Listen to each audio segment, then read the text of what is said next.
Steve Parrish to say a few words. Guys, excellent. Thanks for coming along today. I suppose this is just about the worst kept secret in football. I don't think it's a big surprise what we're here for and who we're here for. So, two things really. We're delighted that Frank de Boer has agreed to join the club on a 3-year deal. Fantastically exciting for this football club. Another amazing milestone for us. And we're really excited about the prospects, not only for me working with him, but what we can achieve together with the club. And then also to announce our new sponsor, which again is a big milestone. Mamba X have agreed a 3-year deal, which we think is about the 8th biggest in the Premier League, which just shows the growing appeal of this football club. So we're very excited to announce both of those things today and ready to take your questions. Frank, welcome to the Premier League. Just first of all, how did the opportunity come about? Because the club took a good 4 or 5 weeks to make up their mind. I think every club makes up their mind and want to make the right choice, of course. And at the end, we had a talk together, Steve and I, with my agent, and directly had a good feeling about the club. Also the perspective, to manage a team in the Premier League. I was very excited, and because I think there are almost no weak teams in the Premier League. So I'm very excited to be manager for this club. So when he asked me, directly, of course, I did my homework and tried to get more information about the club, not only about the players, but also what the history of the club is. So, I'm very happy to be here. What did you see as the potential of the club? What attracted you to this club specifically? No, especially to play in the Premier League.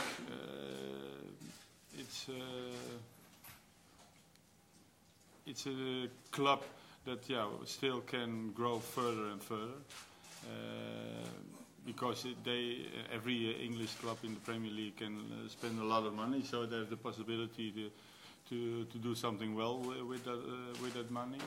And I think there is a lot of perspective for this club to be a solid Premier League club, and this is the most important thing right now. Crystal Palace spent quite a lot of money back in January. Have you been promised funds to continue to strengthen the team ahead of next season? No, first of all, I didn't meet the players, so first of all, I have to see them, of course. Of course, I know I have my ideas and maybe 1 or 2 signings that I think, hey, maybe that is necessary. But first of all, I want to see all the players who are here right now. You've been linked with the Premier League in the past. How close were you to getting the Everton job 12 months ago? No, it was quite close. It depends about Ronald Koeman at that time. First, he didn't want to go, and at the end, he did. And maybe I was the second pick. I don't know at that moment, but he's doing well right now, and I wish him all the best. But at that time, they chose for Ronald Koeman, maybe for the experience at that moment.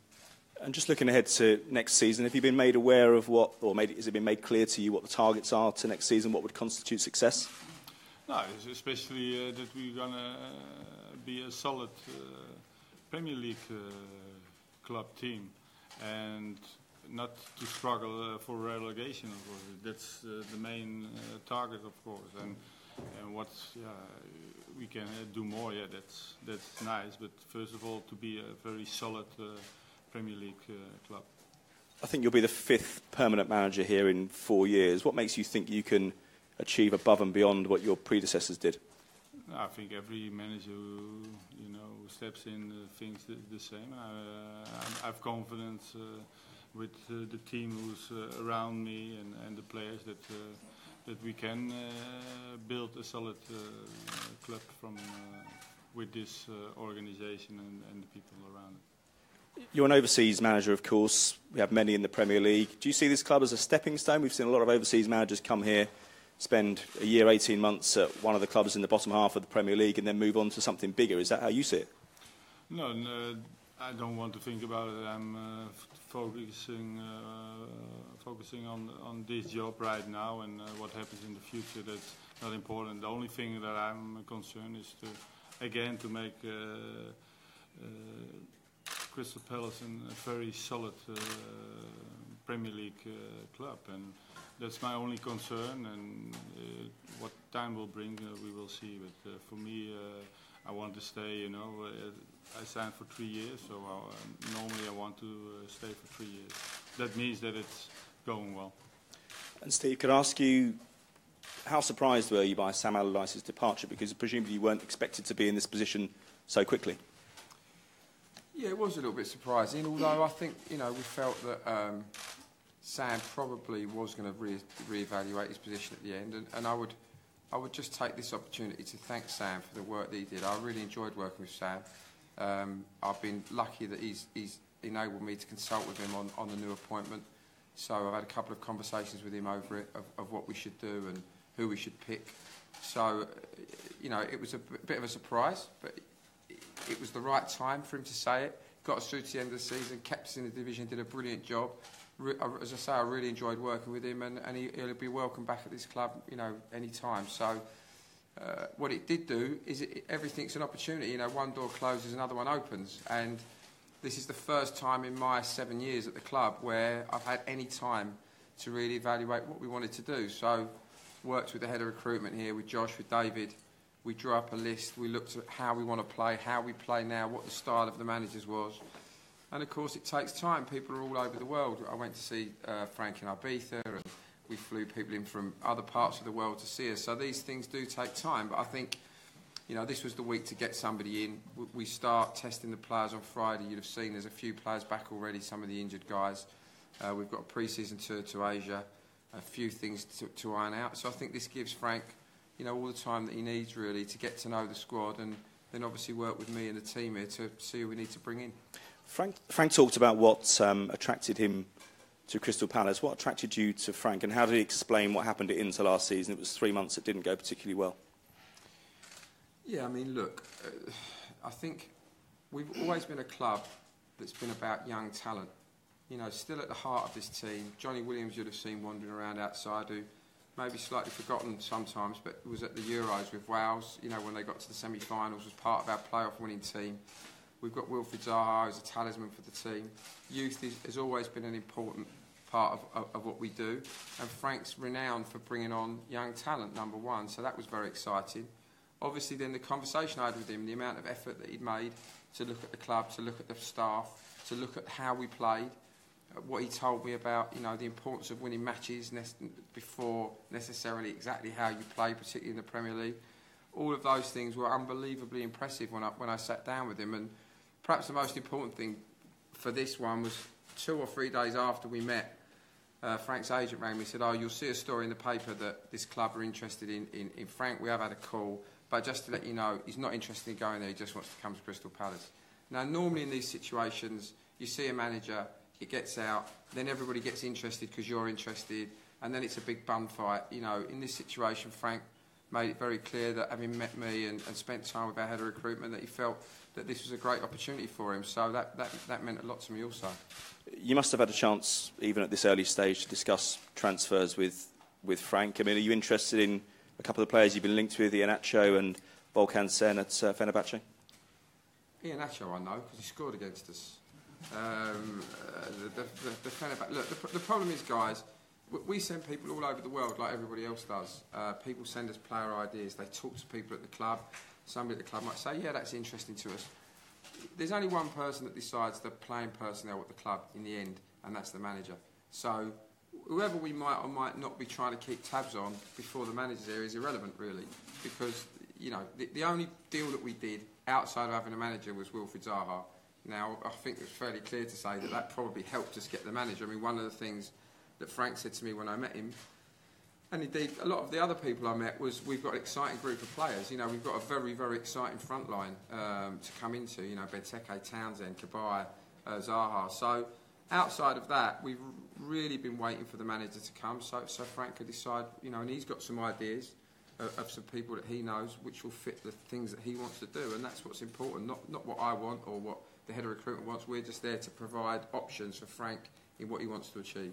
It looks like one of the first jobs for Frank in his intro might be Steve Mandanda. There are reports this morning that he hasn't come back for pre-season training. Could you just clear up what's going on there, if anything? Well, no one's come back for pre-season. We don't start till Friday. So we expect to see Steve on Friday. You know, well, if you're a Crystal Palace player, you turn up for training as a Crystal Palace player. I know Steve a little bit. He's a super guy. I can't imagine that he would want to do that. But, you know, let's see on Friday. If you guys are right, he won't be here. Just one more for Frank, if you don't mind. Just Frank, what went wrong for you at Inter? A lot, especially the start of the pre-season. But I think I learned a lot from it, and that I can bring here, you know, with that experience to Crystal Palace. Carrie, please. Frank, Carrie, beIN Sports. Nice to see you. We talked about pre-season and the build-up to make this the Crystal Palace team you want, in the style you want. How much work do you have to do? How much time do you have to be given? Normally, pre-season is 7 or 6 weeks, and that is the time that we have, because the most important game is the 12th of August. And then we have to be ready, and I think in 6 weeks, 6.5 weeks, we can be ready. That I'm convinced of. How much are you going to change the style? How do you want to see this side playing? No, of course, I have my own type of coaching and style of playing, but the most important thing that I want to try to play dominant when we can play dominant. And that means also, you know, for the fans to try to be attractive. We have a fantastic fan base, very enthusiastic. So they want also see that kind of football, I think. So of course we are not naive or something like that, but we want to dominate also when we don't have the ball. And I think that's the key thing that we want to try to do, and I think we are. If everybody, you know, does it well, we can do that. We can achieve that. You're very well known and have lots of connections across the sport. Did you speak to any managers or players about your move here to the Premier League? No, not before I heard that I'm going to be the new manager of Crystal Palace.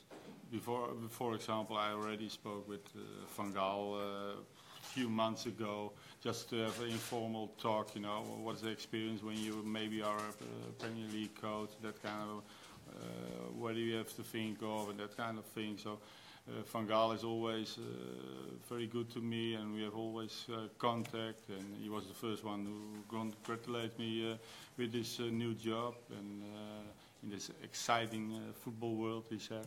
So, no, that's really the only one that I talked to. What did he say? Yeah, that's between us.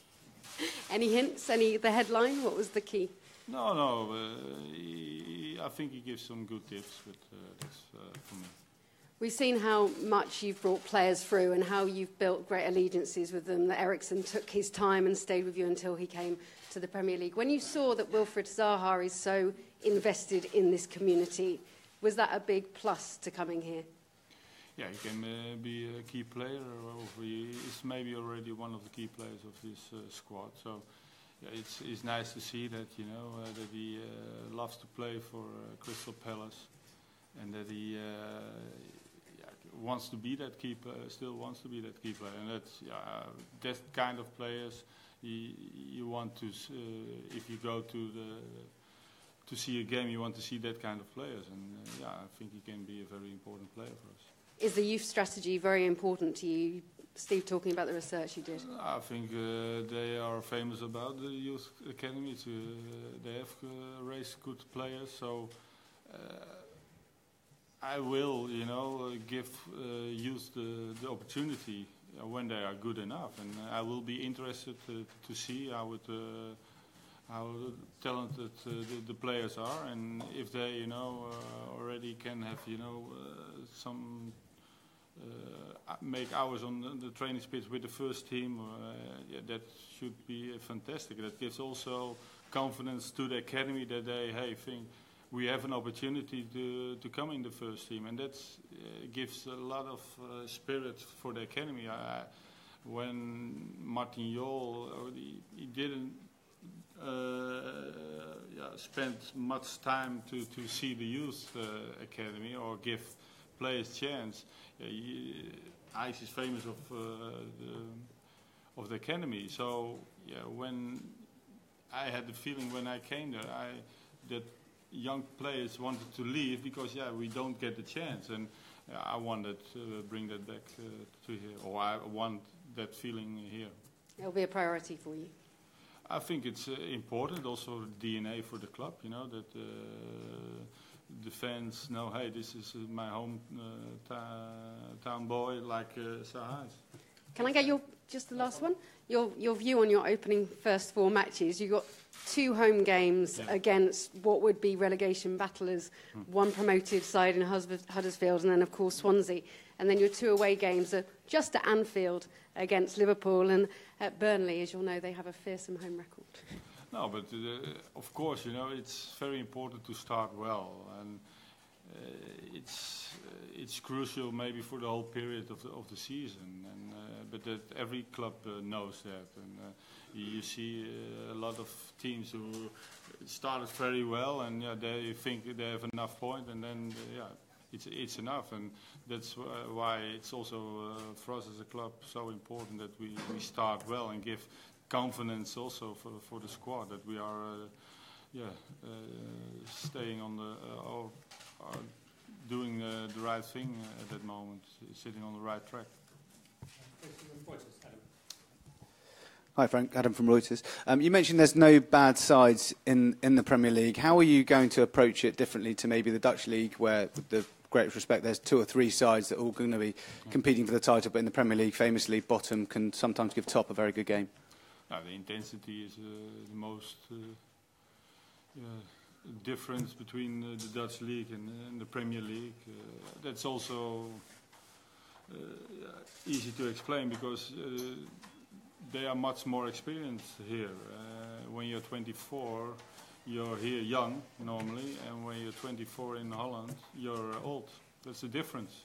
And so the intensity is much higher, and that we will see. We'll see it on trainings, exercises. So I think we will be ready on the 12th of August. Carrie mentioned the home games that you've got coming up. Have you had a chance to maybe hear about the famous atmosphere that is at Selhurst Park, and in particular how important maybe a home solid base is going to be for you? Yeah, if you don't want to struggle, for relegation, the home games are very important. We have to get the most points in Selhurst Park. So with the fanatic fans behind it, it has to be possible, and that's we need them. The fans, they are very important. Also and I heard also, in not so good times, they are still supporting the club very fanatically, and I'm looking forward to sit on the bench and hear them shout, motivating their team. Your backroom staff at Ajax was built around a lot of famous names that are known all around the world. Is there any thinking in terms of how that might translate over here with any former colleagues back at Ajax coming back over, or anyone that is well known at Palace coming in? When somebody is good enough, I think can be how to say it, reinforcement for the team. I will do that, but there are also a lot of other players that I can be interested in. It can also be in the Premier League, but also of course in the Dutch League, because I know that normally a little bit better. But for me, it's the most important thing that if we're gonna sign players, that they already can make a difference for the team. Is there anyone, you mentioned Wilfried Zaha, is there anyone that you've picked out from this squad that is going to be key for you, that you knew a lot of before coming here, thinking that that's going to be a good player I'm going to work with? I think every player, and it is not only every player, every member of the team or the organization is important. Even the chef is important. because if they do well, the players are happy, they can perform better. So everybody has his role, and some key players have a bigger role, but at the end, players win games for you, but teams wins prizes, or teams at the end in which place you are staying. And so for me, every player is important. And just finally, you've tasted success as a player and a manager with Ajax.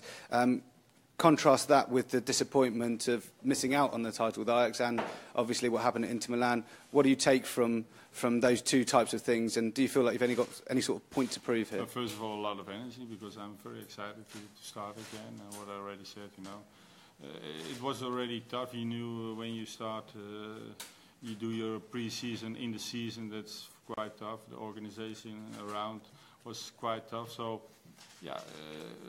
good learning experience, and with the experience that I had with Ajax, I think I'm ready to manage a Premier League club. Can we go to talk 4 in? Hi Frank, this is probably actually a question to Steve. Does there seem any similarities between this season where we are now than we were 12 months ago? Obviously you tried to implement an attacking style of play. It almost seems like one step forward, 2 steps back. Here we are again with a new manager. Yeah, I mean, I don't think I think what Frank said is he likes to play on the front foot where he can. I mean, no one goes to the Emirates today in our position and just all-out attack. There's a lot of nonsense talks about this stuff. Frank and I have had long conversations. We talked particularly about the Ajax-Man United game when I met him, where Frank felt that Man United did a job on Ajax. They played to their strengths. Ajax tried to play through the middle of them, play around them, couldn't do it, and Man United just really beat them up basically and overpowered them. And he thought that was great tactics, from Mourinho, and maybe Ajax could have chosen a different option that might have worked better for them. So we talked a lot about winning games. I've talked to all of the prospective managers about the fact that we need an evolution over a period of time, and there's no point just going out with a style that's just going to lose you a game, when you know it's going to lose you a game. But by the same token, we've been in the bottom 3, I think, 2 seasons running for home form. Sooner or later, that's going to catch up with us. We got away with it last year, make no mistake. We beat Chelsea away. That was a pretty lucky victory. Wayne was the man of the match, 11 amazing saves he made in that game. Arsenal, I think we deserved it. Liverpool, we deserved it. But, you're not going to do that every year. We need to build a cushion, and Frank's number 1 brief is to reduce mine and the supporters' anxiety. That's really what we need to do. But if we don't get better, we're only ever going to be where we are. If we don't get the structure of this football club right, if we don't start building pathways for the young players, if we don't start doing something different than just going and trying to outspend people in January like we did last year, it's not a sustainable model for any football club. Our end of the division, and there's a fantastic opportunity with this club. There really is. The 8th biggest shirt sponsorship deal in the league just shows you. I think we've got something special. Frank and I talked about it. There's a little bit of something else about this club that I think everybody realises is there. We already play exciting. I don't think anybody can ever say we play dull football. We just need to find a way to incorporate that into winning games. 4-3 up at Swansea on the 92nd minute. We were nearly there, but we managed to lose 5-4. So we've just got to temper that style and maybe not take it quite so fast so quickly. And I put my trust in Frank to do that, because everything he told me led me to believe that he understands this game in a way that I never will, and he understands players in a way that I never will. And that's why we've brought him in, because I think that he can really achieve what we want to try and do. And just because it hasn't worked before doesn't mean it wasn't the right thing to try. We just didn't execute it well. So Frank, do you think there's a bit of nonsense spoken about styles of play? Do you think it really matters how you're going to play? Because there will be people that think, a continental style of play might not necessarily work for Crystal Palace. No, it depends. You have to be realistic and see, what the quality of the team is. And sometimes you have to play a little bit more reactive football than try to be more dominant. So, of course, I want to play dominant if we can. And if not, we have to be very compact, and the quality, what already Steve said, up front is quite high. So we have to. I think every team nowadays have to play one or two or three systems and also different styles. So I think we have enough time to teach them. Okay. And can we go to Pete, Radio London? Hello, Frank. Hello. Steve, how big was the shopping list you had of managers? How many previous ones before you appointed Frank did you speak to? We had 37 managers on the long list, and we really tried to hone that down in a selection process that says, do we think we can get to this? You know, you've got some managers that have very extreme playing styles that only want to play a certain way, that might be a long, long way away from, you know, what we think we can do with our personnel. So is there any point really seeing those guys? You know, these are the guys in the middle where an evolution might work, and then these are the really pragmatic guys that are going to pretty much do what we've always done. So we evaluated that list and then set about a group of people that we felt were important ones to go and see. And fortunately for us, we're in the #1 league in the world, in London. You know, so probably outside, if you group together all the biggest clubs in Europe, and then out of the ones left, it's probably one of the most desirable jobs in football. Now, and you have to realise that in that moment, you know, because 7 years ago, we certainly weren't one of the most desirable jobs in football. And that brings with it a certain challenge, because actually often, when I picked a manager, there's been an obvious answer. You know, we might get relegated. Let's go and get Tony Pulis. Never been relegated, never will get relegated in my view. We might get relegated. Sam Allardyce is available. Let's go and get Sam. And they did a fantastic job on the pitch for us as a club. This is a different situation, and I just feel we have to evolve. We've got to get out of this bottom 10 somehow on a regular basis. And it's not so much about the points, because you can see the compression of the points with the top 6 really pulling away last year is such that almost all 14 teams at some point were relegation threatened. But, you know, the ones that have got that bit of extra quality win the matches when they need to win them, just to give them that bit of breathing space. Because I believe they've got a playing style that lends it to doing that. And that's what we've got to develop at this club. You know, I think I've moved this club forward every year for the last 7 years. But we've stalled a little bit now, and we have to find a way of improving. And to do that, you know, you've got to bring in the right people. And I think, hopefully we've got that. You say you've improved the club over the last 7 years, but you've been through, 7 managers in that time. Is the stability with Frank what you're searching for now, in the way that you're going to give him that 3-year period to perhaps move it on bigger and better than it has before? Of course. You know, I mean, I think the average tenure of a manager in the Premier League is 18 months. If you take it Arsene Wenger, it's about a year. So I'm probably batting the average at the moment, you know. I mean, and you know, obviously, if Sam had wanted to stay, you know, he would have stayed. I think Alan was here for 18 months, and then it's well documented what went on before that. You know, there was another situation where we didn't want the manager to go. So